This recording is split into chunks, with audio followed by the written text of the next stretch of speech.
Zakon o pacientovih pravicah pacientu omogoča večjo kakovost zdravstvene oskrbe in pojasni, kako te pravice uresničevati in kako doseči njihovo varstvo, če so kršene.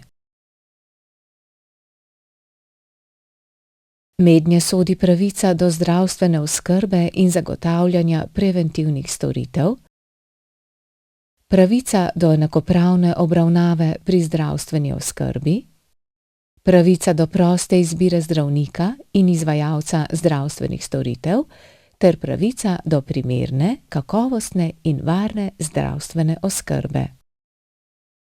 Pri pravici do obveščenosti in sodelovanja piše, da ima pacient pravico, da z njim govorijo ali se drugače sporazumevajo v slovenskem jeziku ali v jeziku narodne skupnosti na območjih lokalnih skupnosti, kjer je poleg slovenskega jezika uradni jezik tudi italijanski oziroma madžarski. Za gluhe pa je pomembno, da imajo tolmača slovenskega znakovnega jezika, ki ga lahko naročijo sami, v nasprotnem primeru ga UKC, vendar morajo počakati, da tolmač pride. Morajo zaposleni v takih primerih bodisi kontaktirati službo oziroma tolmače preko elektronske pošte ali pa po telefonu, kadarkoli bi se to pokazalo, torej 24 ur na dan.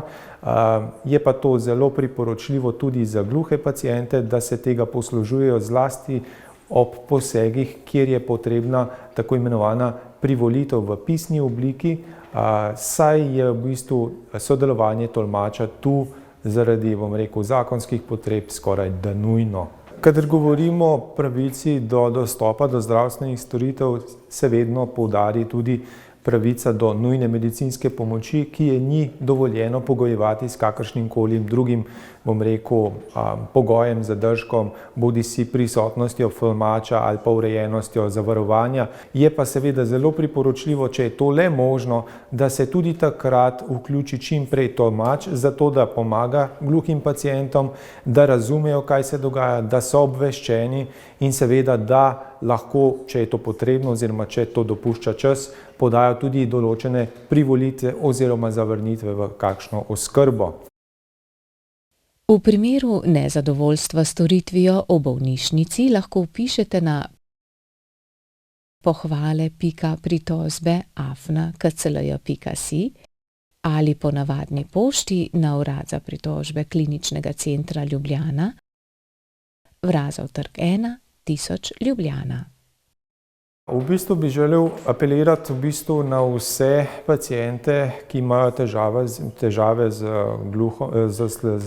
sluhom, da seveda jih ne bo strah. Seveda, sestavni del vsake zdravstvene obravnave je odnos, ki pa vemo, da lahko se kdaj tudi kje zalomi. In kadar do tega pride, vsak tak sporočen odklon, primerno obravnavamo in tudi sistemsko pristopamo k rešitvi problemov.